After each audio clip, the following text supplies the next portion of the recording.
ஒரு நூற்றாண்டுக்கு மேல தன்னலமற்று எந்த விதமான சுயநலமும் இல்லாம இந்த மண்ணுக்காக இனத்துக்காக தன்னுடைய சிறு வயதிலேயே இந்திய ஒன்றியத்தின் சுதந்திர போராட்டத்தில் சமரசமற்ற தன்னுடைய பங்களிப்பை செலுத்தி அதுவும் ஒரு அமைதி வழியில் போராடின இயக்கங்களோட இல்லாம ஆயுதம் தூக்கி போராடின ஐயா நல்லக்கண்ணு அந்த சுதந்திர போராட்டத்திலே சிறைபிடிக்கப்பட்டு அவர் அந்த இளைஞனாக இருக்கும் போதே அவருடைய முடிகளை அவருடைய மீசையை ஒவ்வொன்றாக பிடுங்கி அவருடைய நகங்களை விரல்களை சிதைச்சு அப்படி தன்னுடைய உயிரை பற்றி கூட கவலைப்படாத இந்த மண்ணின் சுதந்திரத்துக்காக போராட தொடங்கி அதன் பிறகு கம்யூனிஸ்ட் இயக்கங்கள்ல தன்னை முழுவதுமாக தன்னை அர்ப்பணித்து அதிலையும் எண்ணற்ற போராட்டங்கள் தலைமறைவு வாழ்க்கை இப்படி ஒரு நூற்றாண்டு இந்த உலகத்தில் எங்க தேடினாலும் கிடைக்காத இப்படி ஒரு மாமனிதர், ஒரு அற்புதமான மனிதர். அவர் 50,000 ஆண்டுகள் வரலாறு கொண்ட எங்களுடைய தமிழினத்தில் தோன்றி இப்படி வாழ்ந்து சுயநலமற்று வாழ்ந்த அந்த மனிதர், நூற்றாண்டை கடந்த வாழ்ந்த மனிதர், இனி எந்த நூற்றாண்டிலையும் இப்படி ஒரு மனிதர் இந்த உலகத்தில் இந்த பூமி பந்தில் தோன்ற முடியாதுங்கிற அளவுக்கு வாழ்ந்த ஐயா நல்லக்கண் அவர்கள் இன்னைக்கு நம்மளை எல்லாம் விட்டு மூச்சை நிறுத்தி கொண்டார். ஸ்ரீவைகுண்டத்தில் ஒரு சின்ன கிராமத்தில் பிறந்தவர். அதாவது அவருடைய நூற்றாண்டு விழாவை என்னுடைய நண்பர் தயாரிப்பாளர் மணிவண்ணன் அவர்கள் ஒரு பிரம்மாண்ட அளவில் நடத்தினார். முதலமைச்சர் அவர்கள் உள்ளிட்ட இந்தியாவினுடைய பேராளுமைகள் அத்தனை பேரும் கலந்துட்டாங்க. அப்போ எல்லாரும் நாங்கள் வச்ச கோரிக்கை அந்த ஸ்ரீவைகுண்ட அந்த கிராமத்தில் இருக்கிற அரசு சுகாதார நிலையம் மருத்துவமனைக்கு ஐயாவோட பெயரை வைக்கணும்னு கோரிக்கை வச்ச எண்ணற்ற கோரிக்கை இல்லை. முதல் கோரிக்கையாக மரியாதைக்குரிய முதலமைச்சர் மு.க.ஸ்டாலின் அவர்கள் உடனடியாக நிறைவேற்றணும்னு சொன்னாங்க. அது அவருடைய கவனத்துக்கு அவர் சொல்லி அது நடக்கலையா இல்லை இன்னும் அது போய் சேரலையான்னு தெரியல.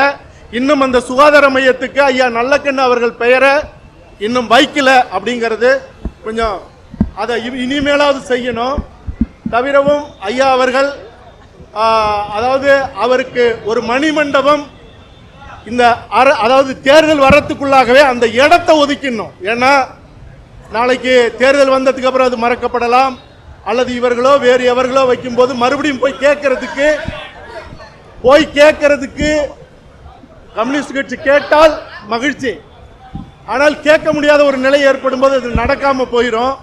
அதனால உடனடியாக ஐயா அவர்கள் மணிமண்டபத்துக்கு கட்டுறதுக்கு அரசு உடனடியாக பாலன் இல்லத்துக்கு போறதுக்குள்ளாக அதை அவர்கள் அரசு உறுதிப்படுத்தணும், முதல்வர் உறுதிப்படுத்தணும். தவிரவும் ஐயா அவர்கள் தன்னுடைய உடலை இந்த மருத்துவக் கல்லூரி மாணவர்களுக்காக எழுதி வச்சிருக்காரு. நாங்கள்லாம் கேட்டுக்கிட்டோம். ஐயா டி ராஜா அவர்கள் இன்னும் மற்ற கம்யூனிஸ்ட் கட்சியினுடைய தலைவர்கள்லாம் இருக்கும்போது நான் கேட்டேன், என்னுடைய கோரிக்கையாக வச்சேன். ஐயா அவர்கள் தன் உடலை கொடுத்துருக்கலாம், ஆனால் நாளைய தலைமுறை 100 ஆண்டு வரைக்கும் ஒரு மனிதர் இப்படி நேர்மையோட அர்ப்பணிப்போட வாழ்ந்தார்னு சொன்னா இன்னும் 100 ஆண்டு கழிச்சு வர்ற இளைய தலைமுறை ஒரு காலமும் ஒத்துக்க மாட்டான். நீங்க என்ன சத்தியம் பண்ணாலும் ஒத்துக்கவே மாட்டாங்க. அதனால அந்த உடலை அவர் விருப்பப்பட்டிருந்தாலும் கூட நீங்க அந்த உடலை புதைச்சி அந்த இடத்துல மணிமண்டபம் கட்டி இன்னும் 1000 ஆண்டுகளுக்கு இப்படி ஒரு மனிதர் வாழ்ந்தாங்கிற ஒரு செய்தியை இந்த உலகத்துக்கு சொல்லணும்னு கேட்டுக்கிட்டோம். அப்ப இருந்தவங்க ஒரு சிலர் சொன்னாங்க, ஐயா விருப்பத்துக்கு எப்படி மாறா இருக்கிறதுன்னு. நியாயமான கேள்வி. நீங்க கொடுங்க, மருத்துவ மாணவர்கள் அறுவை சிகிச்சை செய்யட்டும், முக்கியமான உறுப்புகள் கூட ஆய்வுக்கு எடுத்துக்கிட்டோம். ஆனால் அந்த உடலை, அந்த வித்துடலை அந்த நினைவு மண்டபத்தில் நீங்க விதையாக விதைச்சாதான் இந்த தமிழினத்தில் இப்படி 1000 ஆண்டுகள்ல எத்தனை 1000 ஆண்டு காலம் ஆனாலும் ஒரு நேர்மையோடு தன் உடல் பொருள் ஆவி முழுக்க வாழ்ந்து மறைஞ்ச ஐயா நல்லக்கண்ணு அவர்கள் இப்படி வாழ்ந்தார், இந்த இனத்தில் பிறந்தார்னு உலக மாந்தரினம் அது நாளைக்கு கடைபிடிப்பதற்கு ஒரு வழியாக அமையும். அதே போல நாங்க ஒரு கேமரா வாங்கி அவர் அமெரிக்கா போன போது அவர் ஒரு ஆவணப்படம் எடுக்கணும்னு மாசக்கணக்கில் போய் கெஞ்சினோம். அவர் சொன்னார், என்ன காட்டி என்னையா செய்ய போறீங்க, அதெல்லாம் தேவையில்லை அப்படின்னாரு. இல்லையா, இப்படி சொன்னா நம்ப மாட்டாங்கன்னு கெஞ்சின ஒரு இயக்குனரா. அப்ப அவர் சொன்னாரு, ஒருபோதும் நான் ஒத்துக்க மாட்டேன்னு கடைசி வரைக்கும் மறுத்துட்டார். கடைசியாக தான் இந்த நூற்றாண்டு விழாவில் ஒரு பாடல் பண்ணினேன். இளையகம்மன் எழுதி மரியாமன் அவர் இசையமைச்சு சைந்தவி பாடின பாடல். அந்த பாடலை உங்களுக்கு நான் பகிர்றேன். எதுக்கு சொல்றேன்னா, ஒரு ஒரு ஒரு ஒரு ஒரு ஒரு வழியும் ஒன்று பகிர்ந்துக்கணும்னு நினைக்கிறேன். ஒரு 100 வயது வரைக்கும் வாழ்ந்து இந்த மண்ணுக்காக அர்ப்பணித்தவர். கோயம்புத்தூர்ல அவர் விரும்பல நிக்கிறதுக்கு, கட்டாயப்படுத்தி நிக்க வச்சு இந்த தமிழ் சமூகம் அவருக்கு ஒரு பெரிய வழி கொடுத்தது, தோல்வியை கொடுத்தது. ஆக இப்படியெல்லாம் வாழ்ந்து கூட இந்த சமூகம் என்னை புரிஞ்சுக்கல, எதுக்கு என்னை பத்தி தெரிஞ்சுக்கணும்னு கூட ஒரு வழி இருந்திருக்கலாம். ஏன்னா நாங்களும் அந்த போராட்ட காலத்தில் நின்று எங்களையும் அவமானப்படுத்தின நிலையில எங்களுக்கும் அந்த வழி இருக்கு. ஆனாலும் கூட தமிழக அரசு எல்லா நிலையிலும் பாடத்திட்டத்தில் ஐயா நல்லக்கண்ணு அவர்களை கொண்டு வரணும். அறுவை சிகிச்சை ஆய்வுக்கு பிறகு அந்த வித்துடலை புதைக்கணும். அந்த அந்த வைகுண்டம் அந்த இருக்கிற அந்த ஊர்ல இருக்கிற சுகாதார நிலையத்துக்கு இன்னைக்குள்ள முதல்வர் அவர்கள் பெயர் வைப்பது மட்டுமில்ல, அது ஒரு சின்ன இடம், அந்த இடத்துல நிறைய இடங்கள் இருக்கு, பெரிய மருத்துவமனை கட்டணும். இன்னும் இதெல்லாம் கூட ஒரு பெயர் தாங்கி இந்த மருத்துவமனை இருக்கும்போது எண்ணற்ற மருத்துவமனைகள் இருக்கு, சாலைகள் இருக்கு. ஐயா நல்லக்கண்ணு அவர்கள் பெயரை எங்கெங்கெல்லாம் வைக்கணுமோ தமிழினமும் வைக்கணும், அரசும் வைக்கணும். அந்த புகழும் பெயரும் அடுத்த தலைமுறைக்கு பாடமாக இருக்கணும்னு இந்த நேரத்தில் என் சார்பிலையும் தமிழக இளைய தலைமுறை சார்பிலையும் என்னுடைய தமிழ் பேரரசு கட்சி சார்பிலையும் நான் கேட்டுக்கிறேன், உங்கள் சார்பிலையும் கேட்டுக்கிறேன். நன்றி. தமிழ்நாட்டின் தவ புதல்வர்களில் ஒருவரான நான் பெரிதும் மதிக்கும் ஐயா நல்லகண்ணு அவர்கள் நெல்லை மாவட்டத்தில் தாமிரபரணி நதிக்கரையில்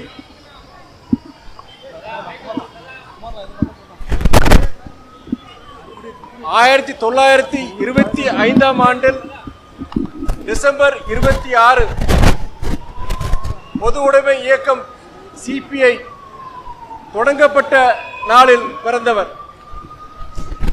தன்னுடைய வாழ்நாள் முழுவதும் தமிழ் மண்ணுக்காகவும் இந்த நாட்டிற்காகவும் உழைத்தவர். நாட்டின் விடுதலைக்காக கிட்டத்தட்ட 6 ஆண்டுகளுக்கு மேலாக சிறையில் சித்திரவதைகளை அனுபவித்தவர். 2 ஆண்டுகள் தலைமறைவு வாழ்க்கையை வாழ்ந்தவர். நாடு விடுதலை பெற்ற பிறகு விவசாயிகளுக்காக, அடித்தட்டு மக்களுக்காக, தொழிலாளர்களுக்காக, ஒடுக்கப்பட்ட பட்டியலின பழங்குடி மக்களுக்காக தன் வாழ்நாள் முழுவதும் உழைத்தவர். ஒரு அப்பொழுக்கற்ற அரசியலை பின்பற்றியவர் ஐயா நல்லகண்ணு அவர்கள். ஐயா நல்லகண்ணு அவர்கள் தன்னுடைய வாழ்க்கையில் நாடு விடுதலை அடைவதற்காகவும் அதன்பின் இந்த தமிழ் மண்ணும் இந்த தமிழ் மண்ணின் இயற்கை வளங்களை காப்பதற்காக பல போராட்டங்களை நடத்தியவர். அவரை பொறுத்தவரை இன்று அவருடைய வயது 101. தன் வாழ்நாள் முழுவதும் இந்த தமிழ் மக்களுக்காகவும் இந்த தமிழ் மண்ணிற்காகவும் தன் வாழ்க்கையை தியாகம் செய்த ஒரு உத்தம சீலர். அவர் இன்று மருத்துவமனையில் அனுமதிக்கப்பட்டு மிகவும் அபாயகரமான நிலையில் அவருக்கு சிகிச்சை அளிக்கப்பட்டு வருகின்றது. அவர் பூர்ண குணமடைந்து வீடு திரும்ப வேண்டும் என்று நான் வேண்டிக் கொள்கிறேன். நான் அரசியலுக்கு பொது வாழ்க்கைக்கு நான் வந்த பொழுது 4 ஆண்டுகளுக்கு முன்பு மறுமலர்ச்சி திராவிட முன்னேற்ற கழகத்தின் தாயகத்தில் என்னுடைய அலுவலகத்தை நீங்கள் வந்துதான் திறந்து வைக்க வேண்டும் என்று நான் அவரிடம் வேண்டிய பொழுது மறுக்காமல் வந்து என்னுடைய அலுவலகத்தை திறந்து வைத்து என்னை ஆசீர்வதித்தவர் ஐயா நல்லகண்ணு அவர்கள். நான் அரசியலுக்கு வந்ததுக்கு பிறகு கடந்த 4-5 ஆண்டுகளில் பலமுறை ஐயா அவர்களை அவருடைய இல்லத்திற்கு சென்று பல மணி நேரங்கள் நான் அவரிடம் விவாதித்துள்ளேன். அவருடைய அறிவுரைகளை நான் பெற்றுள்ளேன். அவர் சிபிஐ இயக்கத்திற்கு மட்டுமல்ல, தமிழ் மண்ணிற்கு மட்டுமல்ல, இந்த நாட்டிற்கே அவர் உழைத்திட்ட ஒரு மாமனிதர். அவருடைய பொது வாழ்க்கை இன்றைய அரசியலில் உள்ளவர்களுக்கும் இனி பொது வாழ்க்கைக்கு வருவோர்க்கும் ஒரு சிறந்த ஒரு வழிகாட்டி. அவருடைய ஐயா நல்லகண்ணை பொறுத்தவரை எங்களுடைய பாட்டனார் காலம் முதல், என் தந்தையார் தலைவர் வைகோ முதல் நான் வரை கிட்டத்தட்ட மூன்று தலைமுறையாக உள்ள ஒரு உறவு. அவரோட எங்களுடைய கிராமத்து இல்லம் கலிங்கப்பட்டி இல்லத்திற்கு பலமுறை வந்துள்ளார். அவருடன் நான் விவாதிக்கும் பொழுது அவருடைய அரசியல் பயணம், போராட்டங்கள், அதே வேளையில் எங்களுடைய பாட்டனார் அவருடைய அரசியல் வாழ்க்கை பலவற்றை நாங்கள் விவாதித்துள்ளோம். இன்று அவரை மருத்துவமனையில் சந்திக்கும் பொழுது பார்க்கும் பொழுது மனம் மிகவும் வேதனைக்குள்ளானது. அவர் பூர்ண குணமடைந்து வீடு திரும்ப வேண்டும் என்பதுதான் நான் ஆண்டவனிடம் நான் வேண்டிக் கொள்கின்றேன். தோழர் நல்லக்கண்ணு அவர்கள் எங்களுடைய கம்யூனிஸ்ட் இயக்கத்தினுடைய மூத்த தலைவர், எங்களுடைய கம்யூனிஸ்ட் குடும்பத்தினுடைய மூத்த உறுப்பினர். அவர் உடல்நலம் பாதிக்கப்பட்டு மருத்துவமனையில் அனுமதிக்கப்பட்டிருக்கிறார். அவருடைய உடல்நிலை வெகுவாக பாதிக்கப்பட்டு பின்னடைவு ஏற்பட்டிருக்கிறது. இருந்த போதிலும் மருத்துவர்கள் தொடர் முயற்சியில் ஈடுபட்டிருக்கிறார்கள். தொடர்ந்து அவருக்கு வேண்டிய சிகிச்சைகளை கொடுத்து வருகிறார்கள். நாம் பொறுத்திருந்து பார்க்க வேண்டும். இப்போது மருத்துவர்களிடம்தான் அவருடைய வாழ்க்கை நிற்கிறது. அவர் 100 ஆண்டுகள் வாழ்ந்திருக்கிறார். நாட்டுக்காகவும் மக்களுக்காகவும் தன்னுடைய வாழ்நாள் முழுவதையும் அர்ப்பணித்து போராடிய ஒரு புரட்சியாளர் தோழர் நல்லக்கண்ணு அவர்கள் தன்னுடைய சுக துக்கங்களை பாராது மக்களுடைய சுக துக்கங்களில் கலந்து நின்று மக்களுடைய விடுதலைக்காக ஓயாது போராடியவர், பாடுபட்டவர் தோழர் நல்லக்கண்ணு அவர்கள். இப்பொழுது அவருடைய உடல்நலம் பாதிக்கப்பட்டு மருத்துவமனையில் இருக்கிறார். பின்னடைவு ஏற்பட்டிருக்கிறது என்பது உண்மைதான். இருந்த போதிலும் மருத்துவர்கள் தொடர் முயற்சியில், கடும் முயற்சியில் அவரை காப்பாற்றுவதற்காக முயன்று கொண்டிருக்கிறார்கள். நாம் பொறுத்திருந்து பார்க்க வேண்டும். ஐயா நல்லகண்ணு அவர்கள் மறைவு என்பது இன்றைக்கு தமிழகத்தில் வாழும் தமிழர்கள் அனைவருக்கும் மிகப்பெரிய ஒரு ஏமாற்றமான செய்தியாக இருக்கிறது. ஐயா நல்லகண்ணுவை போல் ஒரு அரசியல் தலைவர்கள் நமது நாட்டில் இன்னும் நிறைய வேண்டும் என்பதற்கு உதாரணமாக வாழ்ந்து மறைந்த மாபெரும் தலைவர். கம்யூனிஸ்ட் இயக்கத்திலே இருந்தாலும் கூட எல்லா மக்களையும் அனுசரித்து எல்லா கட்சித் தலைவர்களிடமும் சகோதரனைப் போல பழகுவதற்கு அவர் ஒரு உதாரணமாக திகழ்ந்தவர். கட்சி நிதி 1 கோடி ரூபாய் கட்சி நிதியாக அவர் கொடுத்த போதும் கூட அந்த பணத்தை கட்சிக்கே திருப்பி கொடுத்த மகான் ஐயா நல்லகண்ணு அவர்கள். தகைசால் தமிழர் விருதை பெற்றவர். அதன் மூலம் தமிழ்நாடு அரசாங்கம் கொடுத்த 10 லட்சம் ரூபாயையும் திருப்பி அரசாங்கத்திற்கே கொடுத்த தகைசால் தமிழர் பெருந்தலைவர். தனக்கு அரசாங்கம் எப்பொழுதெல்லாம் நிதி கொடுக்கிறதோ அதையெல்லாம் உடனடியாக திருப்பி கொடுத்தவர். தூய வாழ்க்கையை மேற்கொண்டவர். இன்னும் சொல்லப்போனால் எனக்கு மிக மிக நெருக்கமானவர். திருத்துறைப்பூண்டி அண்ணன் பழனிசாமி அவர்களும் ஐயா நல்லகண்ணு அவர்களும் எப்பொழுதெல்லாம் திருநெல்வேலிக்கு வருகிறார்களோ அப்பொழுதெல்லாம் கட்சி மனமாச்சரியம் இருந்தாலும் கூட, கூட்டணி இருந்தாலும் இல்லாவிட்டாலும் கூட எங்கள் வீட்டுக்கு வருகை தந்து ஒரு உறவினர் தான். அந்த அளவுக்கு மிகப்பெரிய பண்பாட்டுக்குரிய ஒரு மிகப்பெரிய ஐயா நல்லகண்ணு அவர்களுடைய மறைவு என்பது தமிழ் சமுதாயத்திற்கும் அவர்கள் சார்ந்த இயக்கத்திற்கும் மிகப்பெரிய பெயர் இழப்பாக நாங்கள் கருதுகிறோம். தமிழக பாரதிய ஜனதா கட்சியினுடைய சார்பாக நானும் மத்திய இணையமைச்சர் மாண்புமிகு எல் முருகன் அவர்களும் அவர்களுக்கு எங்களுடைய மரியாதையை நாங்கள் செலுத்தி வந்திருக்கிறோம். அவர்கள் ஆத்மா சாந்தி அடைய இறைவனை வேண்டுகிறோம்.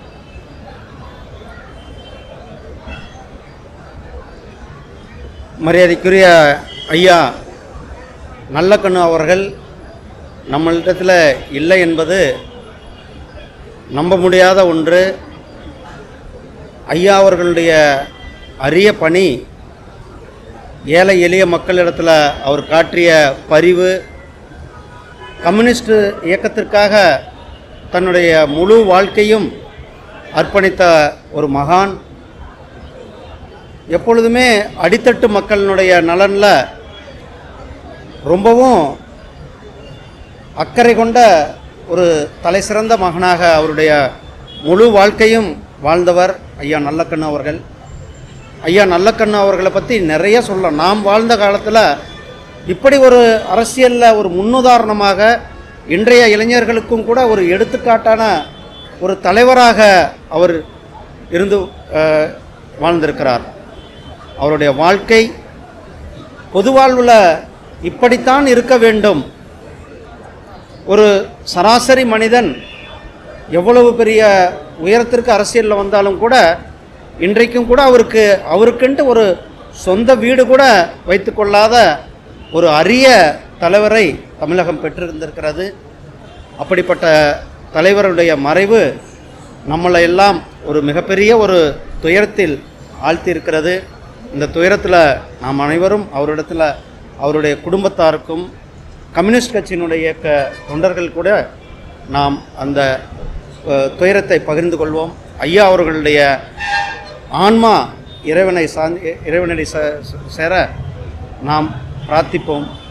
நன்றி.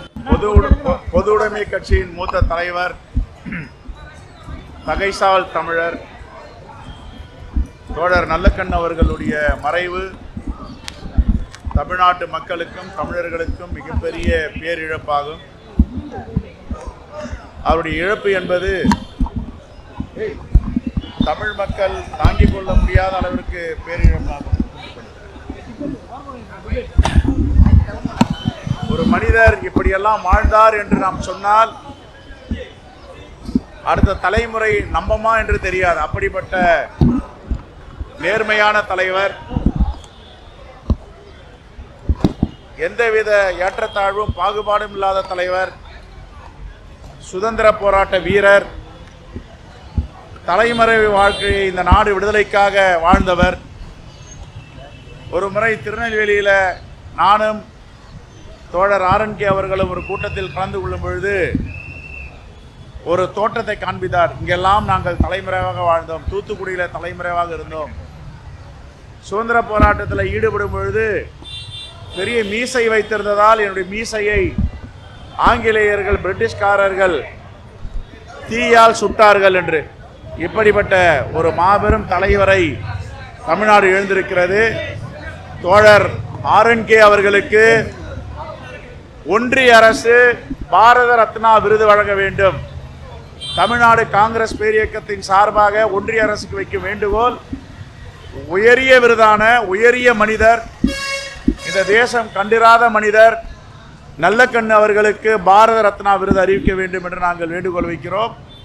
மாண்புமிகு முதலமைச்சர் அவர்களுக்கு ஒரு வேண்டுகோள், இப்படிப்பட்ட ஒரு மனிதர் வாழ்ந்தார் என்பதை அடுத்த தலைமுறை பார்க்கின்ற வகையில் அவருடைய வாழ்க்கையை பின்தொடர்கின்ற வகையில் அவருக்கான மணிமண்டபங்கள் எல்லோரும் மாண்புமிகு முதலமைச்சர் செய்வார். அடுத்த தலைமுறை இவரை படிக்க வேண்டும். அதற்கான ஏற்பாடுகளை மாண்புமிகு முதலமைச்சரும் தமிழ்நாடு அரசு செய்ய வேண்டும் என்று கேட்டுக்கொள்கிறோம். ஒரு மாபெரும் தலைவரை, ஒரு மகத்தான மாமனிதரை இந்த நாடு இழந்திருக்கு. இந்த நாடு அடிமைப்பட்டு கிடக்கும்போது விடுதலைக்காக போராடிய வீர இளைஞர்களில் ஒருவர். எண்ணற்ற அடக்குமுறை, ஒடுக்குமுறை எல்லாவற்றையும் கடந்து துளியும் தன்னலமில்லாத இந்த மண்ணுக்கு மக்களுக்குமாக அரும்பாடு ஆற்றிய ஒரு ஆகப்பெரும் தலைமை. எங்களை போன்ற பிள்ளைகள் முன்னெடுத்த போராட்டங்களில் கூட இந்த தலைமுறை பிள்ளைகளோடும் போராட்டங்களில் பங்கேற்ற பெருந்தகை.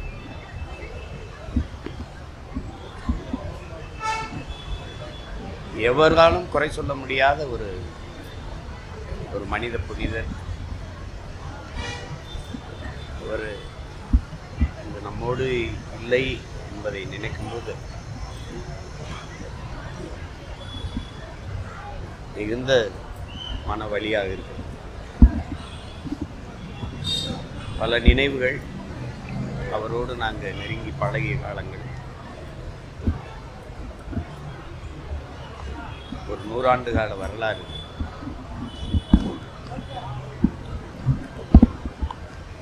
ஒரு தலைவன் இப்படி இருக்கணும், எளிமையாக, நேர்மையாக, தூய்மையாக ஒரு தலைவன் இப்படி இருக்கணுங்கிறதுக்கு ஒரு சான்று.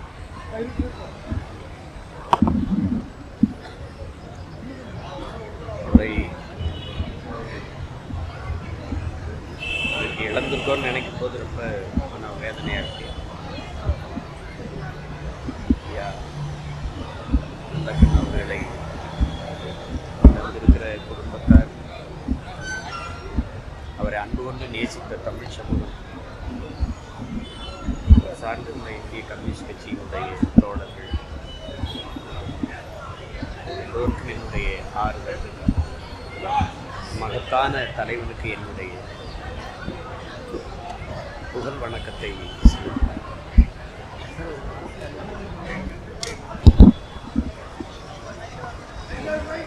அரசு மரியாதை கேட்டு கொடுக்கறதில்லை, அவருக்கு கொடுக்கணும். தன் உடலை கூட கொடையாக கொடுத்துருக்கிறார் அந்த மருத்துவமனைக்கு. செய்வாங்கன்னு நினைக்கிறேன்.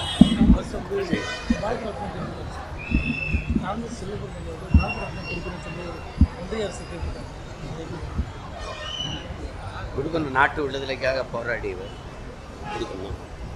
அவங்க செய்வாங்களான்னு தெரியல. இல்லை, அவங்களுக்கு தெரியும். எங்கள் பாட்டை நாட்டு விடுதலைக்கு செக்கில் தவனுக்கே கொடுக்கல. விடுதலை பாவலன் பாரதி நம்ம பாட்டேன், அவனுக்கே கொடுக்கல.